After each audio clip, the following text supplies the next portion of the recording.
Now, next we want to discuss the concept of distance and displacement. Distance is the length of the actual path traveled by a particle between initial and final position of a particle in given time interval. Whenever we are talking about distance, we are talking about the total path length traveled by the body.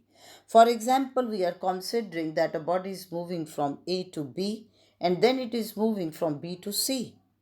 Now, body is moving, the particle is moving from A to B, and by covering the distance of 3 meters, then from this B to C by covering a distance of 4 meters, and then back to A from C by covering a distance of 5 meters, then the total distance traveled will be AB plus BC plus CA, and it will be 3 plus 4 plus 5 meters. That means it will become 12 meters. Now, what is displacement? Displacement is the shortest distance between initial and final position of a particle. यानी कि whenever we are talking about displacement, we are bothering about only the initial and final position and not the total path length traveled.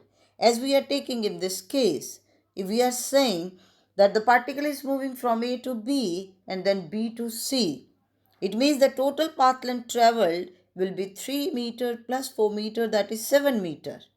That is the distance traveled. But now if we want to see the displacement, then we are taking that A is the initial position and C is the final position. So obviously the displacement will be 5 meter by taking the Pythagoras theorem. सो आपके mind में total जो difference है, clarity होनी चाहिए कि what is the difference between distance and displacement. पहला तो आपकी डेफिनेशन ही आ गई कि in case of distance we are considering the length of actual path travelled by the particle from initial to final position. लेकिन जबकि डिस्प्लेसमेंट में हम कह रहे हैं shortest path length from initial to final. Second जो है, इसमें क्या आपके पास आ जाता है कि distance travelled will always be positive because it is a scalar quantity, but displacement can be positive और नेगेटिव क्योंकि डिस्प्लेसमेंट वेक्टर क्वांटिटी है. Now let us say if you are considering that body is moving from this origin along this axis, so this distance is considered as positive, displacement is considered as positive. Now if it is moving from origin to this direction, then obviously it will come out to be negative. So the total path length जो है वो positive भी हो सकती है और negative भी. तो इसलिए हम इसमें ये कहते हैं कि distance travelled by a particle is always positive whereas displacement may be positive और नेगेटिव. और moreover displacement can also be zero, but distance traveled by the particle will never be zero. Now you will see that how the displacement is zero if you are considering this example कि body is moving from A to B, B to C and back to A. So in this very case, initial and final position coincide with each other, then naturally the displacement of the particle comes out to be zero.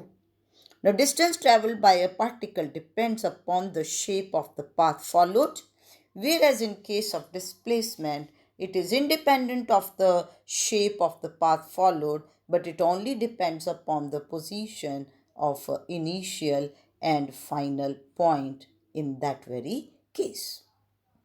So, this thing is very important. अब इसमें जो मैंने discussion की है तो इसमें ये हर एक जो आपके पास पॉइंट है ये आपको 1 मार्क में आ सकते हैं. ऐसे नहीं क्वेश्चन आना कि give the difference between distance and displacement और आप टेबुलर फॉर्म में दे रहे हो, बल्कि इसमें हर एक पॉइंट इंपॉर्टेंट है और वो हर एक पॉइंट जो है आपको ट्रू फॉल्स फॉर्म में, 1 वर्ड आंसर में या मल्टीपल चॉइस में पूछा जा सकता है. Now the next, there is a problem. A body covers semicircular path of radius r. तो body जो है that is covering semicircular path, this path of radius r. तो इसमें उसने ये पूछा है what will be the distance traveled and what will be magnitude of displacement.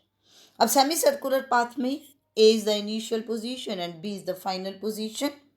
So naturally, if you will talk about the displacement, so it will be AB, that is the diameter of the circle, so it is 2r.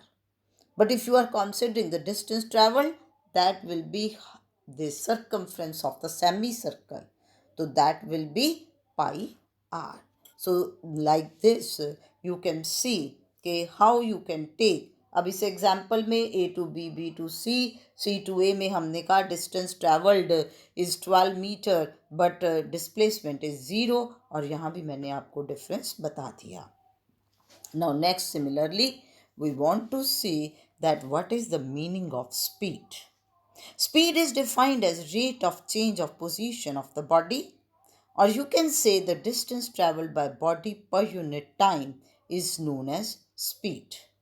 And the unit of speed in SI system is meter per second. The speed of the vehicle like car, etc., this is expressed in kilometer per hour. तो जो normally speed है किसी car की, train की, kilometre per our में दी होती है, तो now how you can convert it into metre per second. अब आप देखिए 1 kilometre means 1000 metre, 1 hour means 60 into 60 seconds. तो that means 1 kilometre per hour आपके पास क्या बन गया, that 1 kilometre per hour will be 1000 metre upon 60 into 60 seconds. That is 1000 upon 3600. So it will be 5 by 18. So that means 1 kilometer per hour is 5 by 18 meter per second.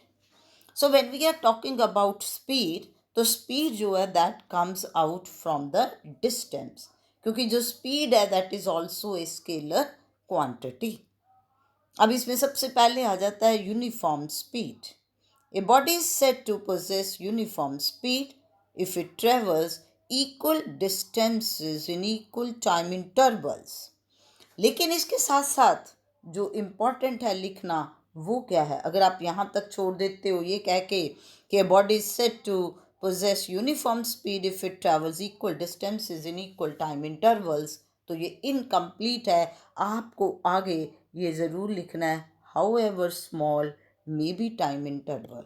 However small may be time interval means कि कहने का meaning ये है कि अगर आप ये मान के चल रहे हो कि body travels 10 metre in 10 seconds, तो then body must travel 1 metre per second, only then you can say its speed to be uniform.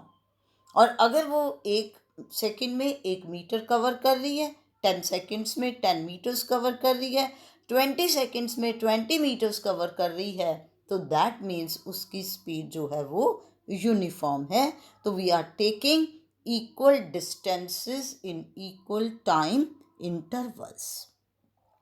And then इसमें आपके पास एग्जाम्पल मैंने यही दिया है कि a train is travelling on a straight track and it covers 5 meters in every second, then naturally its speed will be considered to be the uniform speed. Now next is what is variable speed. A body is said to possess variable speed if it travels unequal distances in equal time intervals. जैसा कि हमने ऊपर कहा कि body is covering 5 meters in 1 second, but अगर मान लीजिए कि बॉडी जो है पहले सेकंड में 5 meters कवर कर रही, दूसरे सेकंड में 4 meters, तीसरे में 3 meters, तो उसकी स्पीड क्या बनेगी, वेरिएबल स्पीड. और जब बॉडी की स्पीड वेरिएबल होगी, in that very case we will calculate average speed. अब एवरेज स्पीड क्या आएगी, ratio of the total distance travelled to the total time taken, कि बॉडी ने कितना डिस्टेंस ट्रैवल किया और उस डिस्टेंस ट्रैवल करने के लिए उसको टाइम कितना लगा. जैसा कि अब इसमें आपके पास है कि हमने कंसिडर कर लिया कि body is travelling along a straight line path and O is the position of the body at any time t is equal to 0. After t1 seconds body reaches to position A, तो उसने कितना distance travel कर लिया, ओ ए distance को हमने ले लिया x1. Now after t2 seconds body reaches to position B, तो t2 seconds में उसने टोटल डिस्टेंस कितना ट्रैवल किया O से लेकर के B तक, that will come out to be x2. तो that means इसमें क्या हो गया, x1 is the distance traveled during t1 seconds, x2 is the distance traveled during t2 seconds. then naturally distance traveled by the body during t2 minus t1 seconds will be x2 minus x1. सो अब average speed क्या बनेगी? Total distance travelled upon total time taken. Total distance कितना travel किया? x2 minus x1. उस distance travel करने के लिए time कितना लगा? t2 minus t1. तो आपके पास इस केस में एवरेज स्पीड जो है वो कितनी बन गई? एवरेज स्पीड आपके पास बन गई ये x2 minus x1 upon t2 minus t1, and you can call it as delta x upon delta t. तो एवरेज स्पीड में हमेशा आपने ये याद रखना है. और एक पॉइंट हमेशा याद रखना कि in case of uniform speed, average speed for any time interval will always be equal to the uniform speed. That is all in this.